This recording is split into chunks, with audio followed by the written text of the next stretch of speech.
Most retirees burn their entire first month in Cebu fixing mistakes they made in week 1. A rushed lease, the wrong SIM card, the bank run you should make on day 2, not day 20.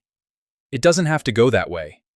Today, we hand you the exact landing checklist, the order to do things in, from the moment you step off the plane at Mactan. Do it in this order, and 30 days from now, you'll have a working phone, a real bank account, and your own front door key. Rush it, and you'll spend the month untangling knots. There's one thing on this list you must not rush. We'll flag it clearly. First, the moment you land. Here's the shape of your first month. Week 1 is arrival and survival, the phone, a temporary roof, cash that works. Then week 2 brings the bank and the money machinery. The big one is week 3, choosing where you'll actually live. And week 4 locks in the lease and the visa runway that keeps you here. The trick isn't the list. Everyone's got the list. The trick is the order, because doing these out of sequence is what wrecks a first month. And there's one step people always rush that you simply cannot. Keep an ear out for it as we go. Let's land the plane. This sequence comes from the jobs every new arrival has to solve after Mactan: phone, money, housing, and legal stay. None of it is hard when the order is clear.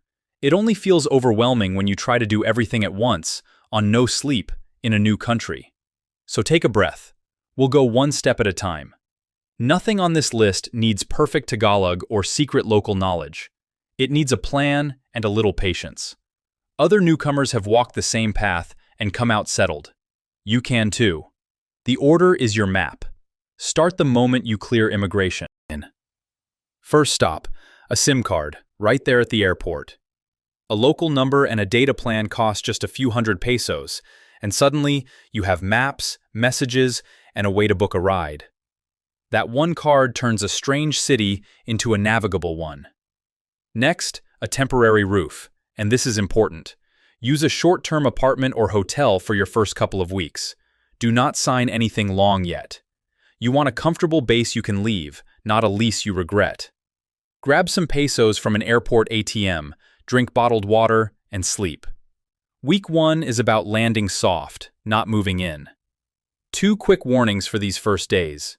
Skip the sketchy airport money changers with the great rate on the sign, and just use the bank ATM. And if a taxi driver won't run the meter, book a ride on your phone instead. Small things, but they set the tone. You're not a tourist to be hustled. You're a resident, learning the ropes.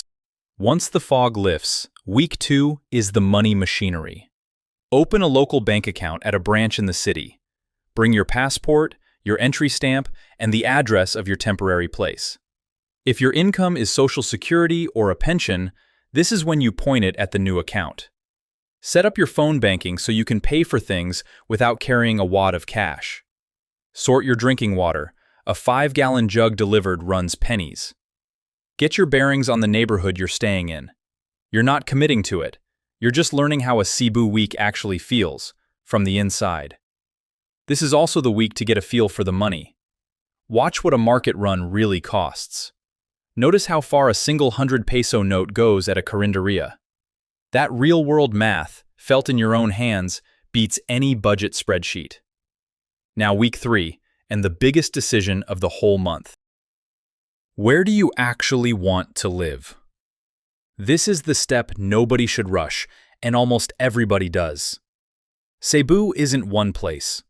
A beach barangay, a walkable condo district, a quiet subdivision up the hill, they're worlds apart in price, in feel, in how far you sit from a good hospital. From your temporary base, you go and look. You ride the jeepney routes. You time the traffic at rush hour, and you hunt down the nearest market and the nearest hospital. Walk the streets at night and see if they feel right. Chat with a few expats who already live there. The people who thrive spend this whole week exploring, notebook in hand. The ones who struggle signed a year lease on day 3, sight unseen, and got it wrong. Temporary housing is not wasted rent. It buys the information that keeps a full-year lease from becoming the expensive mistake. So before you plan a single one of these weeks, one honest question.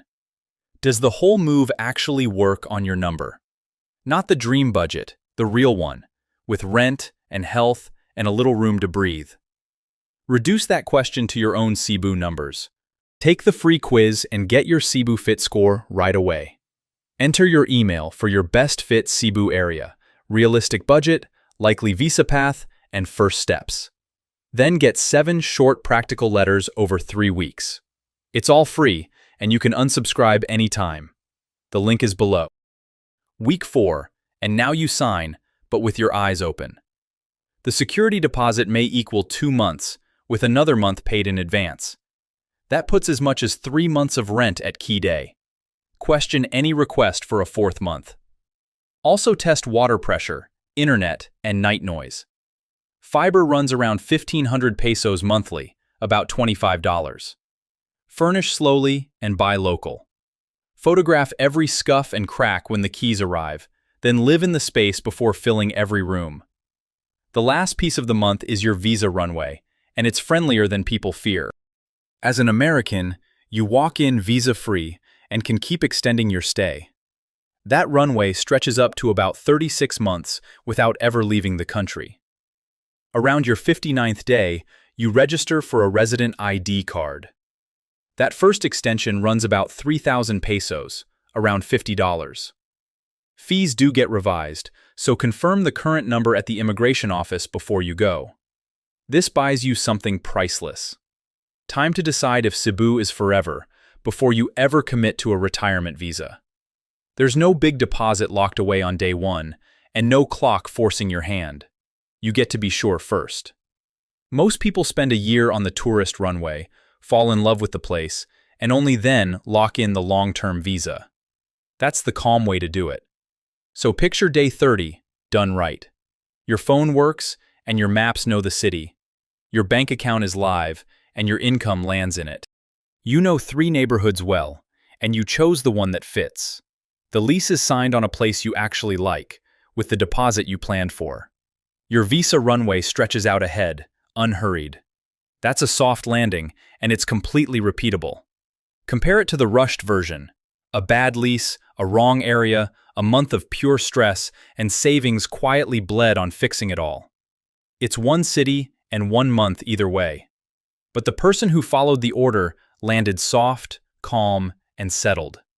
The other improvised through all of it and paid for that improvising in both time and money. Same calendar, wildly different month. So here's the one rule that holds the whole month together. Do not sign a long lease in week 1. That's the mistake we flagged at the start, and it's the one that costs people the most. Everything else you can fix cheaply. A wrong SIM is a 5-minute swap. A wrong neighborhood, once you've signed a year, is a slow and expensive regret. So stay flexible early, rent temporary, explore on purpose, and commit only once you know.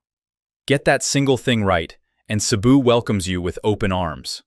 The city was never the hard part, the order was. Use one-stop rule before the housing decision. If you have not lived the morning route, the evening noise, the grocery run, and the hospital drive from that address, the lease is not ready for your signature. A polished lobby cannot answer those questions. Neither can a weekend viewing. Turn the first month into a dependency calendar. Phone service unlocks ride apps and bank messages.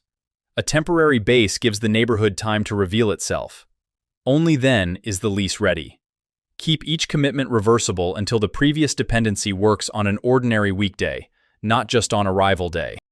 Give the temporary stay enough time to become slightly boring. Boring is useful because it exposes the ordinary week you are actually buying. The hardest call of the month is week 3, where in Cebu you live. Compare the areas before signing. Time the hospital, groceries, bank, and usual commute from the actual address, once in traffic and once after dark. Open the Cebu Living Map. The Philippines hazard layers and 3 Cebu neighborhoods are free to explore. Full access covers all 31 areas for $39 once, with no subscription. The link is below. So tell us in the comments, what's the one thing on your own landing list you're still not sure about? The banks, the visa, the housing? Ask it straight, and we'll answer every single question below. That's what this whole channel is for. Your first 30 days end with a working phone, a bank account, and a front door key of your own. Everything after that is just living the life you came all this way for. What that first full year really costs, that's the next season. The hard part was never Cebu itself. It was only ever those first few weeks, and now you've got the map for them. Real numbers, straight from the ground. The document sequence follows the date each office can actually accept you. Put one owner and one backup for every step, even if both names are yours. Keep copies of the passport page, entry stamp, address proof, and every receipt in one cloud folder and one paper envelope. At the end of each week, ask only one question. What decision is now safe that was not safe 7 days ago? That keeps the month moving without pretending every commitment is urgent. Keep the first month boring enough to notice friction and flexible enough to change course before it becomes a contract. A calm sequence is faster than repairing one rushed commitment after another.